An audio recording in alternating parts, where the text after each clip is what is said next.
All right, awesome. Yeah. Man, I appreciate it. I know we had a bit of a tough time zone difference to work around. Oh, no Just worries. I mean, 13 hours, but we got it. yeah, yeah, it's fine. Yeah. So look, Approach it from yeah, history. I'm so glad you could join me. I know that you've been just crazy busy these last, I don't know, 3 or 4 months since the first time we touched base. So thanks for joining me. Yeah. No worries. Yeah, pleasure. Cool, man. So yeah, I know that you've just wrapped up the battle at Lake Changjin. It's going to be the a big war epic directed by Dante Lam, Tsui Hark, and I hope I'm not forgetting anyone else. So that's got to be exciting to And work on. director Chen Kaiga. So you're not the one. There are three. There are three. All right. Yeah. So what's it's a Korean War film, at least that's the name we use in the U.S. Um, Yeah. okay. So what's your score gonna be like? Can you give us a little sneak preview before it comes out? The Battle of Lake Changjin. Okay. So I approached the score thinking I originally thought I was gonna use Korean traditional elements since it was a Korean war. Um, it was, I think, last year that they approached me and they wanted me to write for it. So then, at my back then I didn't know too much about the Korean War, so I had to do a lot of research to read up on it, and also coincidentally asked my dad about it because my dad's a history expert. Um, so then, after I found out much more about it, I decided to ditch the Korean War elements and went with well, I suppose I went with what I did best. I like mixing my electronic palette into my orchestra. So I went with a very a hybrid score that features um, odd time signatures and off rhythms and such.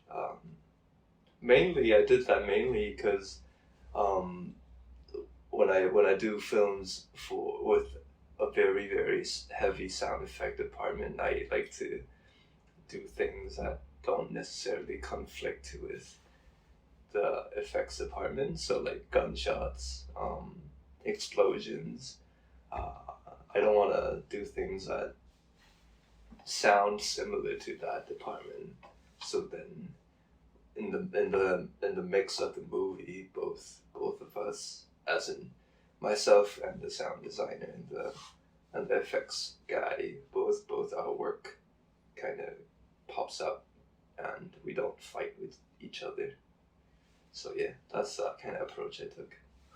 All right, and yeah, and that's something I actually noticed watching The Rescue, which is a film that you did about I don't know, a year and a half or so ago, which is it has a Yeah, lot of heavy explosions and sound design, and the score and the sound design has a kind of delicate dance where one will take precedence over the other and then yeah, change.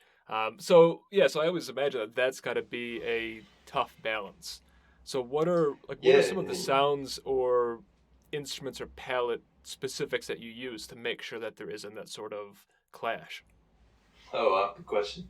Um, the rescue, we spent a long time mixing the rescue, and um, with Dante is a director I worked with for quite some time, and with all the films I write with and for Dante, I'm very heavily involved in the mixing process as well. So I would uh, we would be in the mix room, and I would have my input on the mix as well. Whereas some composers don't like to be involved in that creative process. But let's get back to your question, which was the rescue. I think a lot of the a lot of the way I do things is to, let's say, it's kind of like when you do any kind of what you call that, like calculus kind of problem, you have like a given, these are the elements you have in the scene, and these are the question mark elements, and that's your kind of thing you can create around. So then when I work with my sound designer, he would tell me, hey, this is the kind of sound I want to use for, let's say, like a helicopter propeller. It sounds like something like that, and he would send me send me a sample, and then I could either reimagine that sound and put it in a musical context, or I could work my way around that sound, or I could tell him, hey, can you not use, like, say, like the mid-high spectrum, something like that, right? So that's the first way to work around that is to first of all collaborate, and work out how much of the sound spectrum you want to take in a particular, let's say, set piece or scene. And the other way was to, let's say, oh, my sound design, oh no, I really need my propellers to be really heavy here. Or let's say in The Rescue, there's a scene that was in the rapids, I remember. Water was flowing very quickly, there were loose rocks falling, and there were a lot of impact sounds, and a helicopter propeller. So then you kind of have to, like, piece out, let's say, like when there's a gap in sound, then that's your moment to shine, right? You, like, pull right in there. And when there are, let's say, we really need to hear these, like, clunky rocks falling down in the water, and then, so that's like a percussive sound. So then, like that kind of sound, right? So then the way I worked around that was to, I still want to build tension, but then I wouldn't be building tension with very hard hitting rhythms, so to say. The way I build tension, I could be using some timbral elements in, say, like, with violin harmonics, glisses, little psycho, like Bernard Herrmann, that kind of stuff. But it's I suppose it's how you work around it, but not a particular sound I use, because there's so many different sounds. There's no one size for all. Oh, use this and you will evade the entire, like, sound effect department. So yeah. But I mean, that's kind of the business of being a composer for film, TV, video games, etc. Like, there's not one size fits all for anything. Yeah. Unfortunately, not. Yeah. One thing you mentioned that actually was interesting to me. Well, all of it's interesting, but that kind of caught my attention particularly was mentioning working in the actual mixing. And I know too, I can't remember if it was Operation Red Sea or The Rescue, or maybe it was both, where Dante had actually brought you in quite early into the production to begin working too. And I think all of those aspects are pretty rare in, like, film scoring in the US or in the UK, where it's very much a luxury to have, more than 6 or 8 weeks. So is that something that's been normal for you, both in your experience and then kind of in the, like, the Chinese Hong Kong film industry broadly? No, I'd say it's a very, very rare. It's very rare that a director does that. With my other films, that's something I did not do. That I don't.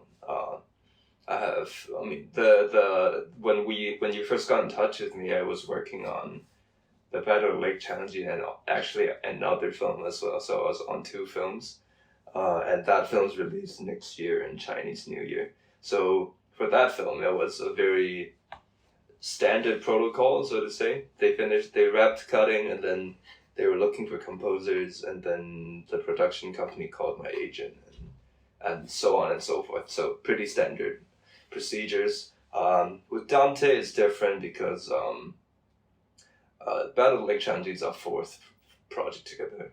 we're working on a fifth one right now, but I can't disclose it right now. But so that with that kind of partnership, Dante and I both. Well, he knows. I know very clearly what he likes, what he wants, and that really fits well into what I like and what I want. So that's a very natural thing that that's very. Like, I don't take that for granted, and that doesn't happen to everybody. So then, because he wants me to know the full picture and be very involved, he for especially if I've never been involved in a film to such a high degree as with the rescue. So the rescue, I was involved even before they started writing the script, which is incredibly rare. And I spent 3 and 4 months on set when they were shooting, and then with the entire post-production in the mix room, and after I recorded in Vienna. That's almost unheard of, especially over here. That's unheard of. I'm not sure how it works in the US or the UK with all the details, but that's something I get to do, and like I said, I definitely don't take it for granted. I mean, that's so cool, and it's awesome that you've like not just getting that kind of room to work, but then continuing that relationship with Dante as well. Yeah. One thing that I was curious about, you mentioning going on set for like 3 or 4 months, and I've heard from different composers, some like that experience and it forms their score, others couldn't care less about it. So what's like for you, what's the benefit of being on set, seeing everything happening versus seeing dailies or seeing it locked to picture however many months later? I actually quite liked it. I was on set for a few reasons. I was on set because a few scenes were very musically involved in the rescue. So then the actors were actually performing my music live in the picture. So then I had to be there for those scenes, obviously, because it's safer with me around when they're performing my music. If something goes wrong, I'd be the first guy to say, "Hey, we need a cut," or something. So I wouldn't say that, but hey, something's not right about with this take, and maybe we should do another one, or maybe we shouldn't keep this one, and so on and so forth. So that was reason number one. Reason number two was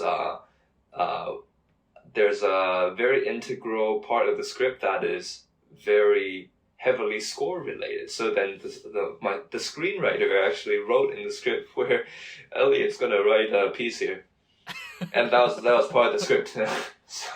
so then that part was tossed to me, and as we were filming, as we were working on that, I was also writing that part, and I would have meetings with the screenwriter and also Dante to kind of get that part in sync, because if that part's not intact, we can't film it. That's part of the script. So that's reason number two. Reason number three was I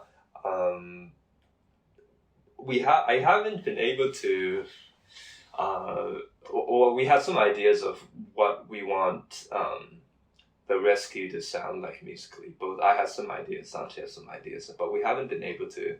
At least when we started filming, we haven't been able to pinpoint. Hey, okay, this is what it's going to be like. So, bringing me on set was also just another way for me and Dante to spend more time with each other, to work on other things. And I brought some simple pieces of my music equipment to set up in my hotel, and Dante would come over and we would talk about music every now and then. The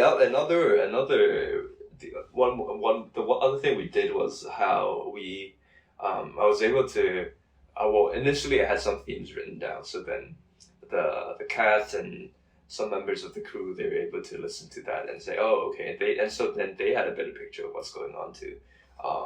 And compared to like when I talked to my set designer and all of that, they would tell me, oh, hey, these are the colors I want to use to build this set, you know. And I love colors. That's one of the elements I really that I really bounce off of and get inspiration from. So then when he's telling me, oh, hey, this scene we're gonna use shades of blue, tints of shades of orange, and hints of maybe, let's say, white, and then I'd start having maybe some instruments in my head of how I want to pair these colors with instruments and things like that. So it's the entire process becomes much more collaborative, which I really appreciate. Rather than, and you feel much closer to the entire production rather than seeing everything, you know, on screen, and you feel, oh, I'm just writing music, and it's much bigger than that, and I do appreciate that when I was on set. Well, I think that comes in as far as, because the whole process of making a film is so collaborative. You have, you know, hundreds of people and tens of millions of dollars over however many months to create something that's an hour and a half, 2 hours long. It's like a miracle it happens in the first place. So yeah, I totally agree that you know, you can hear it and see it when people are actually allowed to be more involved. I mean, that's crazy because I've never heard any composer be that involved in that many aspects of a film. I mean, yeah, me too, honestly. Me too. Yeah. So I mean, with that, like being involved in part of the writing process, hearing about what the set design is going to be like in a particular scene, does it ever get to a point where it's like too many inputs, too much impetus, like it's overwhelming, or is everything a bit more inspiration that feeds your score? Okay, so it hasn't been overwhelming. I'm not sure. I'm not sure if this keeps up and everyone's bombing me with information. I'm not sure it will, but so far it's been fine. The only people who really concretely work on the musical part of the film is obviously me, and Dante has his input. Some other people usually have one-off inputs.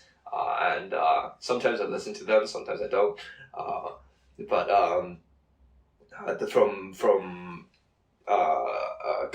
As in collaborative comments in that aspect, it doesn't come from like 20 or 500 people. So that keeps it very streamlined and simple. But as in terms of looking for other sources of inspiration, I think as in other departments in the film,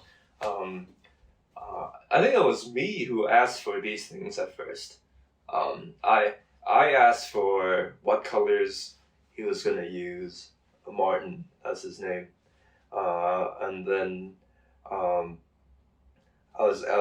he showed me a few scale models of the set pieces we're gonna be filming in way before we started filming.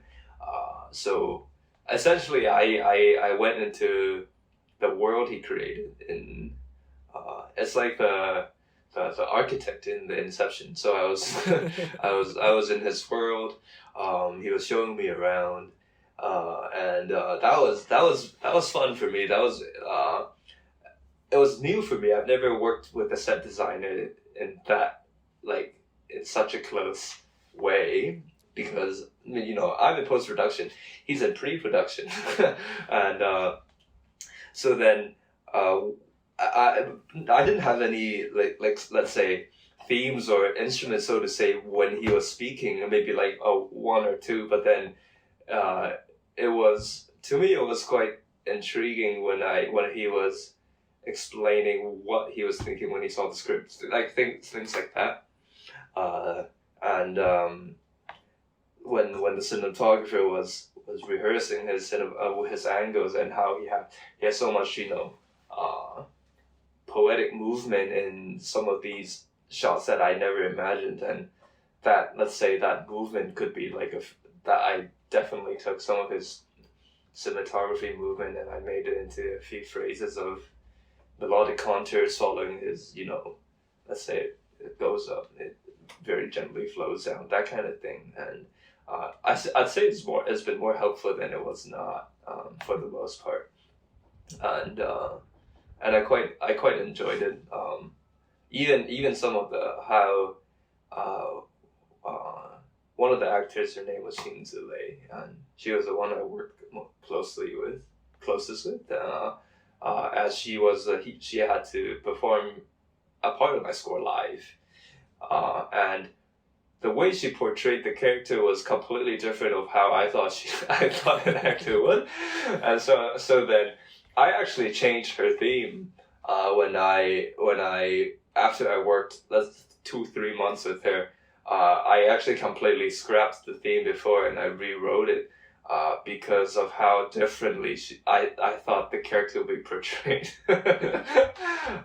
So that's something that's I suppose super helpful on set when I've never spent that much time with the cast on any film. Like I would meet them obviously maybe in the premiere and maybe like with the dinner before, but I've never with seeing Jalea, I was basically seeing her every day for like maybe 3 months because you had to learn the part and and so that's super rare and I've never heard of anything remotely like that. Yeah. No, I haven't either. I mean, and I think that's one of the reasons is probably again because it's that level of involvement is so uncommon. You basically have to take, or ordinarily you have to take whatever comes into your mind first because you don't have the luxury of really analyzing it and making sure that it's not that it fits, but that it's the best that it could possibly be. Yeah, I agree. Time was a very, very big luxury on the rescue. That was also before the pandemic, so we have more time. Yeah. So that's interesting. For you, has it felt like the pandemic has given you less time or made deadlines tighter? Because I've heard it go both ways from composers. Interesting. Yeah, it definitely made many things tighter for me this year. Mainly because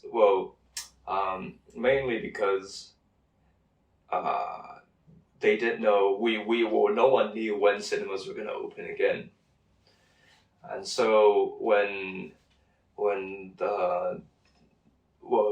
Dota's kind of going crazy right now, but then there was a moment where it's safe for everything to open again, and no one knew, like no one could pencil, hey, everything's gonna be fine in June or in August. No one was able to say that 4 months earlier. So then we were in post-production, and all of a sudden we would get the notice, we're gonna release the film now. And then so everyone's like, oh no. And then so you kind of have to, and it's more than just we need to release a film. You kind of have to see the bigger picture of where, if we don't release the film, cinemas have nothing to show, and then it will put the cinemas in a very tough position too. And then so it's more than just, oh hey, you have no time to do your stuff. You're actually you have a bigger role on your hands to fulfill, and you need to get, like, it's nice to give people something to look forward to and something to watch when they're headed for the holidays, and in the brief moment of time, however long it is, to catch a movie. And it's a tradition for a lot of families to catch, let's say, like, oh, let's catch the Blockbuster in, let's say, Mid-Autumn Festival is one of our public holidays, or one of those festivals that's next week. Oh, it's like, oh, let's catch a movie with our family. Everyone's with their family, and so then if there's nothing to watch, then it's kind of like a party killer. And so we had that in mind, and we knew what was going on. So then everyone did their part, and cycle. All right. So that's really interesting because that's a big kind of controversy or topic of conversation in the U.S. of the future of theaters and different production companies putting things right on streaming or doing day and date releases where it'll come out in theater and on Netflix on the same day, and Right. and yeah, there are all these um, different viewpoints and different people have their own kind of personal ambitions to fulfill. So I think it's very interesting that throughout this process, you and it sounds like other people involved in the production, post production, have that kind of loftier or broader goal in mind of like, well, we need to get this out because people need to see it, theaters Yeah. need to show it. So I don't know. Yeah. I appreciate that because I think that sort of thing, the bigger impact that film can have on people and society is often kind of forgotten sometimes. Yeah.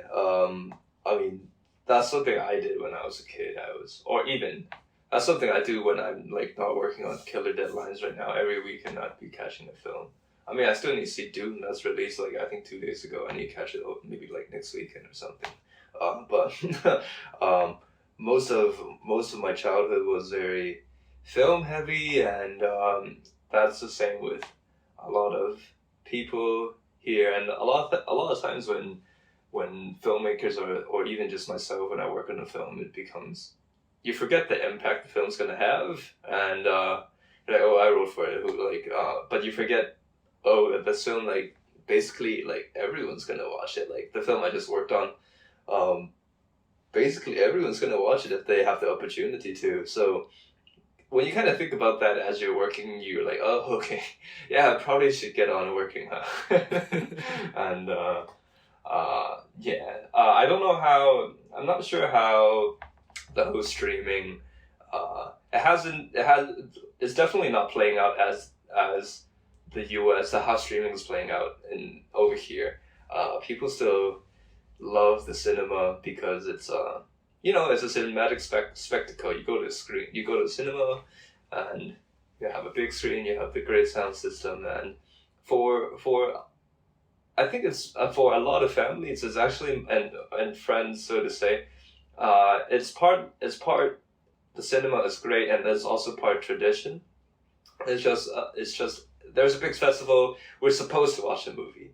Like we're supposed to go to the cinema, or else it wouldn't feel like we're on holiday or something like that. So that's tradition intertwined into it's part of, I suppose, a part of culture. And when they stay at home and they go on Netflix, it's not, so to say, the same. It's not the same, and you don't feel like it's not festive. There you go. That's the word. Look, it's not festive, but it doesn't have that event feeling.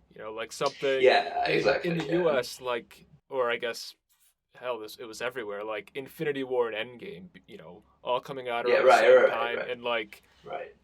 But I know it's similar in a lot of Chinese productions. Like I remember seeing, when like Wandering Earth or Wolf Warrior 2 came out, and it's interesting seeing that it came out, like being in the U.S. because it's not here, but I can see like the like Douban or Maoyan ratings and like the box office coming in China and being like, wow, this is something that just doesn't happen here. And it's so cool seeing like it capturing the zeitgeist and being that big.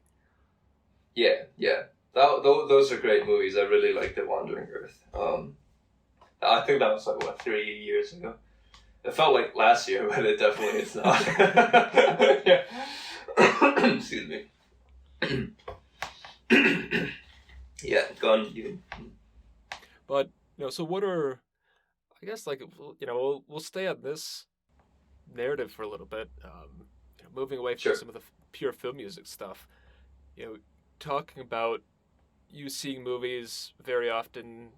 Every weekend you can, going all the way back to your childhood. Like, what are some of the memorable films you saw? Obviously, some of them are going to be coming from, or might be coming from the West, but like, some of them won't be as well. So I think I had a very strange childhood.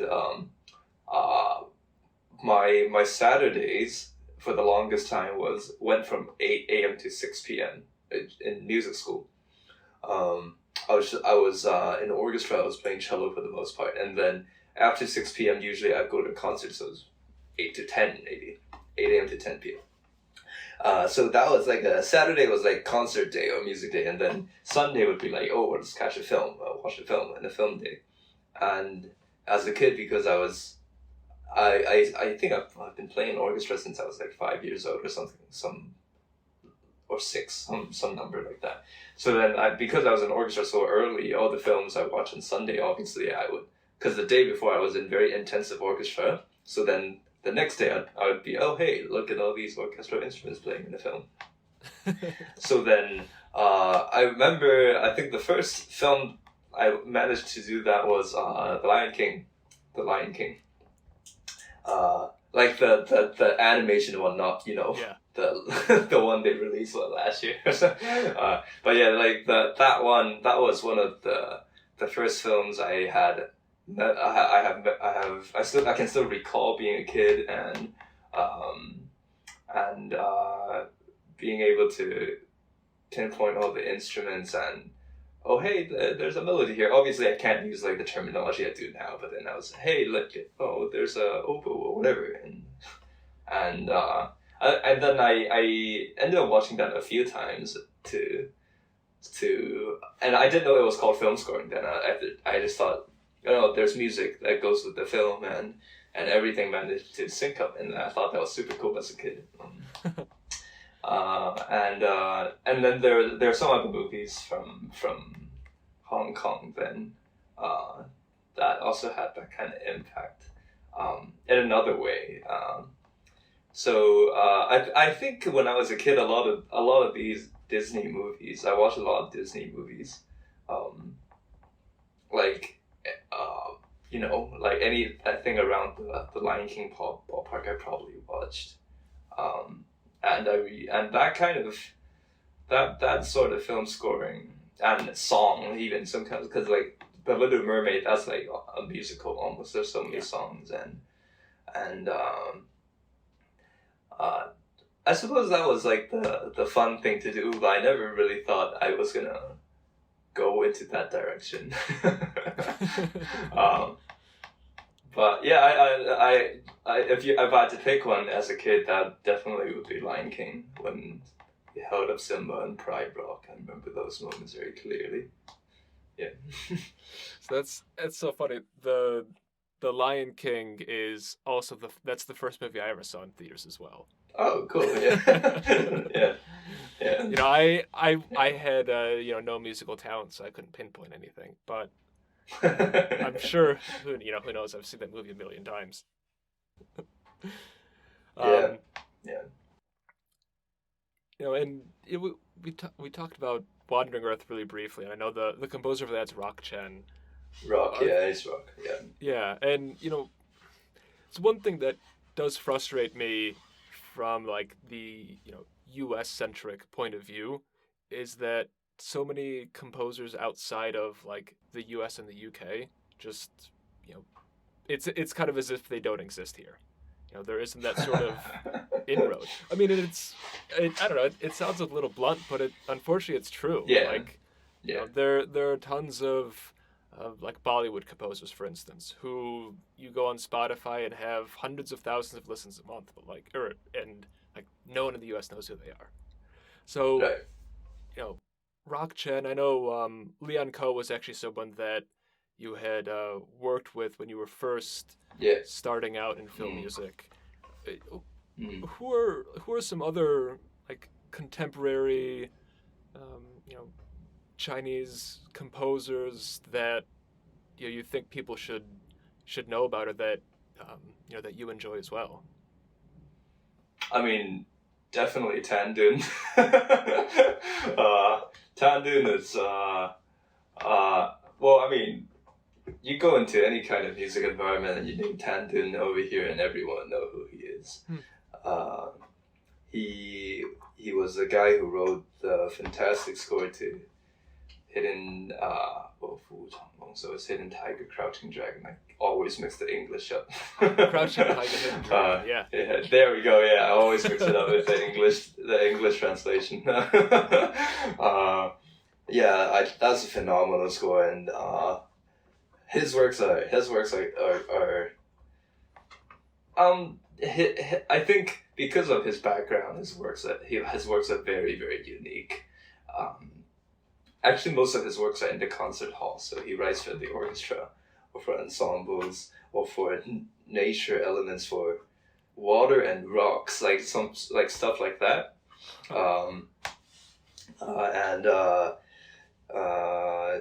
He stumbled into music by accident, so to say, during the Cultural Revolution. Back in China, and he was sent to Beijing as part of his duties to follow the Peking opera, and that's when he learned all the music when he was a teen, and it was crazy times, and then he somehow kept following the path of music, and he's definitely one of the greatest who has been a composer in China over here. I think he's actually I can't be sure, but I think he is still the head of the Bard College of Music right now. I cannot be sure. That was probably like last year or 2 years ago. He should still be there. Definitely him. Leon, I worked for a bit when I first started out. It was cool because with Leon, our approaches to music are very different, and so while he showed me the ropes, I was able to see, this is how we do things in the film industry. This is what needs to be done. All the the logistical stuff, and at the same time see how differently someone views a film and music, completely different from how I would do it. I would see it, and that difference in perspective, kind of just showed me how. Other people, not everybody thinks like you, or what you think. This is why what you think, or me, so to say. This is why the stuff I think of is, so to say, unique, or this is why I think this way, and this is why he thinks this way, and it translates into music. But other composers around this premise, I'm not sure how Japanese composers are acquainted in the States or in the UK, but some of them are over there. I greatly admire and also take inspiration from too in Japan. A gentleman by the name of Toshihiko Hisashi. His works are, I'm not sure if he's so active, but most of his works are, again, works I listened to as a kid. It's a very orchestral palette with his works over in Japan. I'm not sure how his works are viewed in the US, or whether he's known out of Asia. But yeah, Toshihiko Hisashi. I love his works. Very symphonic. I think the London Symphony Orchestra recorded 2 of his scores, I think in 2008 or 10. But that's more than 10 years ago. Yeah. Yeah. Yeah, it's tough. I think like Joe Hisaishi's like maybe the most well known. Oh yes, yeah. Of course, yeah, of course. But yeah, it's interesting. I think people in the U.S. might know more, like Japanese anime or game composers versus like pure film. But I don't know. I think when you're getting to that point, it's a bit more outside of the normal U.S. audience. For whatever reason, the U.S. is like really weird about animated films. Okay. It's just like I think there's a feeling that they're all like that. If it's animated, it's for children, at least coming into theaters. Oh, all right. And so, Okay. you know, I just don't think the general audience has, and it's Rick frustrating. and Like, Morty. yeah, Rick and yeah. Morty's not for children. Well, then, you know, Yeah. BoJack Horseman, like, Yeah.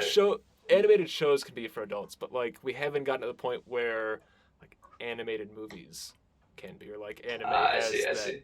Sure. It's just weird. I don't know. The U.S. it's a weird place, man. Well, I was actually supposed to come, I think, 2 years ago, but I was stuck in Toronto. That's when the pandemic first happened. I'm still due to come to LA with a few meetings over there. I've been pushing it off with the pandemic, but I think I should be able to come next year. So it's been a long time since I've been back to the US. So I'm kind of looking for. I'm sure it's a completely different animal now, but I'm looking forward to that. I don't know. I'm sure it depends where you go, but Yeah. But yeah, I mean I think it must come as a surprise for a lot of people. And we talked about this before we were recording, that you went to school in the States for a little while, and it was like, and it wasn't going to like USC or NYU or something. It was going to Wheaton College in about 30 miles west of Chicago. And Yeah. I know you said you get this reaction of people are surprised and wonder why you did it. And when I read that too, I was like, why is someone from Hong Kong going to this university out of every school in the U.S.? Yeah. And then I found some random interview that you did, and it was because, at least according to the interview, it was because Marty O'Donnell, who had composed the music for Halo, had also gone there, and I loved that. Yeah, that's exactly why the interview was. I don't know what the interview was, but yeah, I've said that a few times in different interviews. Marty and I are very good friends now. I actually just called him, I think, last week or 2 weeks ago. But yeah, I as a kid or as a teen, that was when I was in my teen years. Halo was a global sensation. That was more than just the U.S. Everyone around the block was playing Halo. Halo 1 and then Halo 2 and then Halo 3 was a mega hit. When I first played Halo 1, I mean, when I watch any movie or play any game as a kid, I would naturally just listen to the music as well, because I was a music nerd, as everybody called me. And so Halo was one of those scores where, again, it was one of those when you think about when you're about to give up on something, and you think about the first thought of why you were doing all of this. To me, that'd actually be the Halo score, and a very profound impact on my gaming experience. Therefore I was like, let's just go there. And I mean, obviously I applied to other schools and also got in to the NYUs and the USCs, but like to say the more, what do you call it, standard procedure route for film composers. And even after I applied to a lot of graduate programs, and most of them were willing to take me, but I decided to not go. But yeah, that's why I went to long story short, that's why I had very little knowledge of the school. I've never been there. I don't know what's around it. I had no intel whatsoever. All I knew was, oh, Marty went there. Okay, we'll be fine. Let's just go there. Yeah. See, I love hearing that, because the Halo score is like, the first game and then all the games afterwards were like phenomena. But right. Man, the music to that first one, I have so many friends who were big gamers, have no real interest in music, and like especially anything orchestral, but they have listened to that score hundreds of times on their own. I mean, like they'll listen to whatever other crap, but like Mm. then they'll like play Halo. And it's so cool. Yeah. It's so cool Yeah. the impact and the effect that game can have. Yeah. And I'm Yeah, glad and that like it's games are getting more and more appreciation and recognition for their music, because like mm, a lot of the best stuff's coming from that area. yeah, yeah. I really do believe that, and I do believe, and in hindsight it's always easy to say in hindsight, but you can see how everything in not just music actually in the entire audio department in Halo had shaped the gaming industry and the audio sound to come after, where we came from 8-bit and all of that into monks chanting, and you see these people who will literally, I mean, it's not just in the US, my gamer friends here or whatever, heavy metal alternative rock they listen to, and then all of a sudden they'd be singing the monk chant, and I would be telling them, hey, that's a Gregorian chant, right? What's a Gregorian chant? And and then like you said, all of a sudden everyone would start to have interest. All the guys would be humming that in the boys' bathroom at school, and it became a global, probably not just in the U.S., but it had a very profound impact even over here across the Pacific, and that was that. Believe it or not, that movement, I was one of the kids that were. Well, not kid then. I was one of the teens that were impacted by that movement, and then I said, hey, somebody wrote this. I could be that somebody, and that's how the path kind of unfolded. Is it surreal now? Like, not just having met Marty, but like, being a personal friend with him. Like, had you told your teen self that, like, would you have been like, no way? Oh, definitely no way. If I was when I was a teen. You never think of things so far, and like things are so small. Your world is so small when you're a teen. You would never be thinking on that scale ever. I mean, give credit to those teens who are already thinking on that scale, but I definitely was not one of them. Thinking as in the scale of, I'll meet Marty one day, and he'd be showing me the ropes, and but I suppose. It's been I think when I first met Marty, it definitely had that moment of he said I told him, I probably know your music better than you do. That was and then Marty gave me a few lessons back in the day, when that was way before I did Red Sea, but. I was writing music then, and Marty would be giving me some very good critique of some ways I didn't think through, and other industry insider stuff. So I suppose when I was first we weren't on that the friendship relationship, that kind of, I was still kind of student-teacher relationship then. That was already surreal enough for me, and I remember bringing my little Halo 2 CD for him to sign, and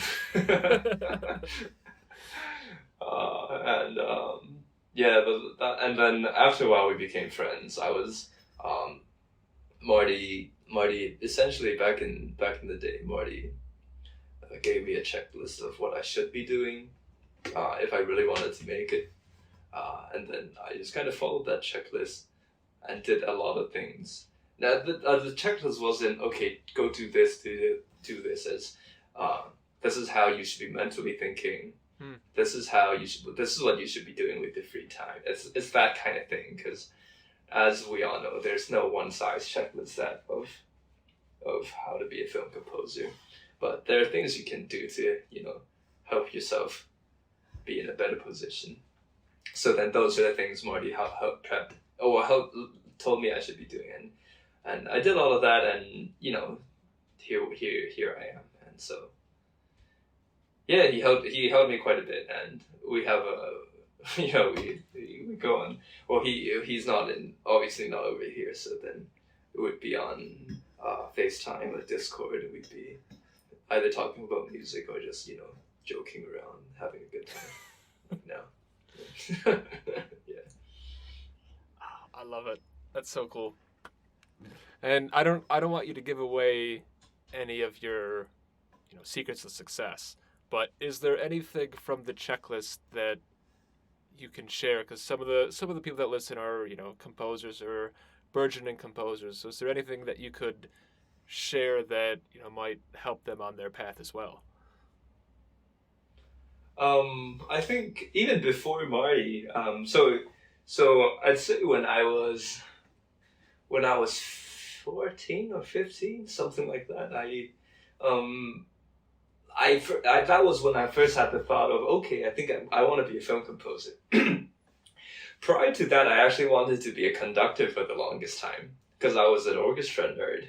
So then, I remember in first grade when, in first grade, a very common thing we had to do in grade school was to write down what you want to be when you grow up.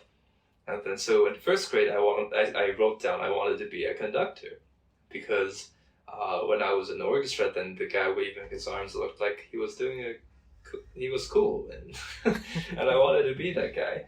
So then I suppose I was in music I was studying music for the longest time, and I put all the eggs in one basket, and that was music for me. Until I realized, and when I was 14 to 15, oh, someone has to write this kind of stuff, and when I had that thought, that seemed like it was cooler than being a conductor while still being musically related, and it kind of ties into my love for film and gaming. So I was like, yeah, I probably should do that instead. And then, so when I made that decision, I read up on other resources online, or basically everything I read up on, and everyone, musician or not, was telling me, oh, it's basically impossible. It's very difficult to do. And then I was like, oh, okay, well, that was kind of scary that I suppose that I didn't give up because I told myself that, oh, okay, I still have time, and I really don't have much to lose. So then, it's very stubborn for me to say, but I really did put all my eggs into one basket, and I didn't think of, I didn't have another, fail safe plan. It was just, oh, I'll do everything that I can in my ability to at least prepare myself for an audition or something for when the one opportunity comes, because you really only get one shot. I got one shot to land. My breakout film was Operation Red Sea, and that was a huge success over here. But I had one shot to land that, and if you fail that one shot, then people would start knowing who you are as a guy who failed his one shot, and you won't get films to come. So I knew very early on that I really wanted to make my first impression very strong, and so I was just learning. I remember, I mean, my college housemates would tell you the same, but I'd be just always in the basement. I mean, they wouldn't know how. They would just tell me, "Oh, yeah, he's in the basement. He's in the basement. He's in the basement." But I'd be doing all these. I would be score studying to, Stravinsky, a composer I really really liked. Stravinsky, or Rachmaninoff. I was just taking their scores, and this is one thing in Wheaton I really got out of was most of my classes were just me and the professor, and then so when I was studying these scores, the next day I would bring to my professor, and then we'd be just talking about these scores, and then I'd read more of these scores. So it becomes a very individualized thing for me, at least. But because of all these circumstances, it drove me into a very antisocial kind of life where I just kept on preparing myself more than I should be.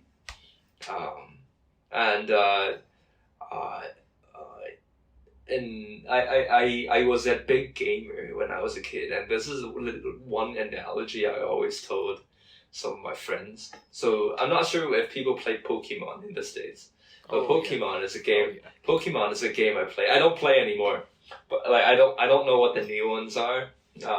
But I played up to I think like Generation 4 or something. But back then it was like a Game Boy. It's not like, what is it, a Switch now? I don't even have a Switch. Or a Wii or whatever it is now.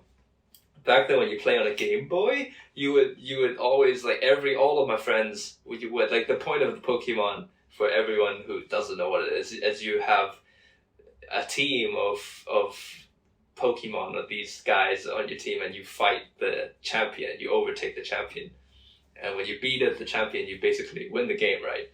So then you would always overtrain, like train to reach a higher level than you were recommended to make so that you can, you're certain that you can beat the champion. So, that kind of like logic of Pokemon gaming, that's kind of like the model. As a kid, as a kid who didn't know much, like at least I knew that. At least I knew that, of okay, I should over prepare myself, and if you have as a kid when you play Pokemon, if you didn't know what to do, you just go in the wild and you train. You just and that's what you did, and there's so much repertoire in music that there's so much good stuff over there that you might not necessarily come across when you just study in a course, and once you attain the knowledge of this is how you break down a piece, and this is actually what the composer's thinking when he wrote these things, when he paired, let's say, the violas and the high register of the oboe together. This is what he was thinking, and when you approach other repertoire you didn't know, then that's kind of what I did. And a statistic I'm not sure if it's right, but I was told that about 70% of the film industry have their jobs because they have a prior connection to the film industry. Let's say like, my dad's Brad Pitt or something like that.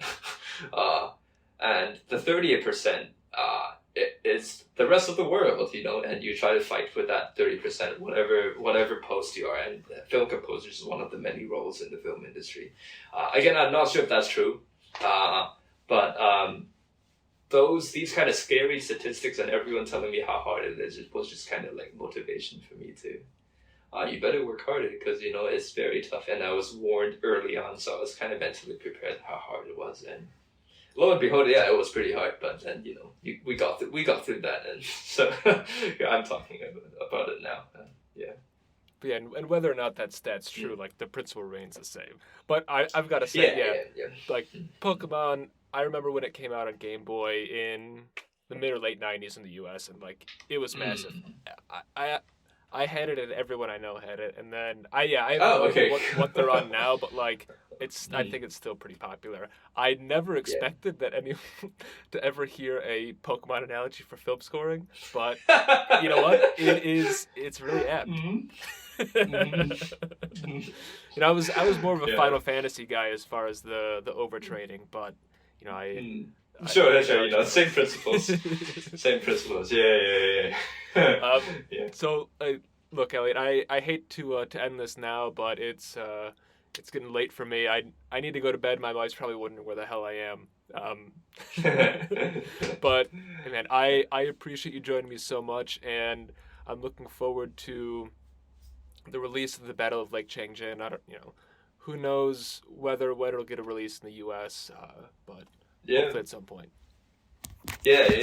Well, yeah, pleasure. I really enjoyed talking about it, and it was a lot of surprises along the way. So, yeah. All right. Well, you take care. Monday morning for you, so you've got the whole week ahead of you. Enjoy it. Enjoy not having the crushing deadlines for the moment. Yeah.